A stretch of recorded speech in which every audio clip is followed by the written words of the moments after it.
YSR Congress party Machilipatnam MP Balashowry పార్టీకి రాజీనామా చేశారు.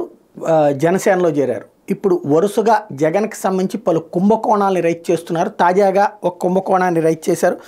షిరిడి సాయి ఎలక్ట్రికల్స్ అనుబంధ సంస్థ అయిన ఇండోసోల్ కంపెనీ వాల్యుయేషన్ గేమ్కి అంటే కంపెనీ వాస్తవులు కంటే అనేక రెట్లు పెంచి చూపించడానికి తెరలేపిందని మచిలీపట్నం ఎంపీ జనసేన నాయకుడు వల్లభనేని బాలశౌరి ఆరోపించారు. ఎన్నికల ముంగిటి విదేశీ సంస్థలకు అమ్మేయాలనే ఉద్దేశంతోనే కంపెనీ విలువను విపరీతంగా పెంచేసి చూపిస్తున్నారని ధ్వజమెత్తారు.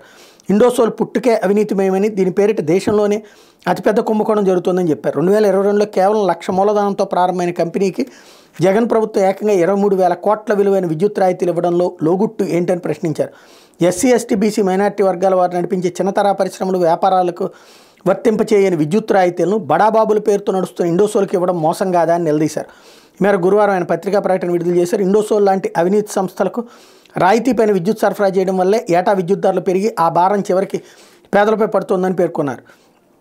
సోలార్ పీవీ మాడ్యూల్స్ తయారు చేసే ప్లాంట్ల ఏర్పాటు కోసం అంటే ఇండోసోల్ కంపెనీకి రాష్ట్ర ప్రభుత్వం భారీగా ప్రోత్సాహాలు అందిస్తోంది. ప్రకాశం జిల్లాలో ఖరీదైన 11 క్వార్ట్జ్ గనులను నిబంధనలు అతిక్రమించి మరీ ఆ కంపెనీకి కట్టబెట్టింది. ఇది ఖచ్చితంగా అవినీతే. రామాయపట్ల ఇప్పటికే 5,000 ఎకరాల భూమి కేటాయించింది. మరో 3,000 ఎకరాల భూమిని అతి తక్కువ ధరకు ధారాదత్తం చేసింది. 1,00,000 మూలధనంతో ఏర్పడిన ఈ కంపెనీకి ప్రజల సొమ్మును అప్రంగా కట్టబెడుతోంది.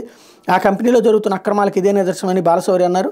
ముఖ్యమంత్రి జగన్మోహన్ రెడ్డి మైకు పట్టుకుంటే చాలు నా బీసీ, నా ఎస్సీ, నా ఎస్టీ, నా మైనార్టీలు అంటూ కల్లబొల్లి మాటలు చెప్తూ ఆయా వర్గాలు నిలువున మోసగిస్తున్నారు. గతంలో చిన్నతరా పరిశ్రమలకు రాయితీపై విద్యుత్ అందించేవాళ్ళు జగన్ అధికారంలోకి వచ్చాక విధానం రద్దు చేశారు. తనది పేదల ప్రభుత్వం అని చెప్పుకునే జగన్ ఇండోసోల్ లాంటి పెత్తందారుల కోసం ప్రకృతి వనరులు కట్టబెట్టడం సరికాదు. రాష్ట్రంలోని బీసీ, ఎస్సీ, ఎస్టీ, మైనార్టీలు నడిపే పరిశ్రమలకు విద్యుత్ రాయితీ ఎందుకు ఎవరు?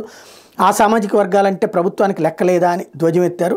యాక్చువల్గా బాలశౌరి పూర్తి స్థాయిలో ఈయన పారిశ్రామికవేత్త కాబట్టి రకరకాల పాయింట్స్ తీసుకుని అటాక్ చేస్తున్నారు.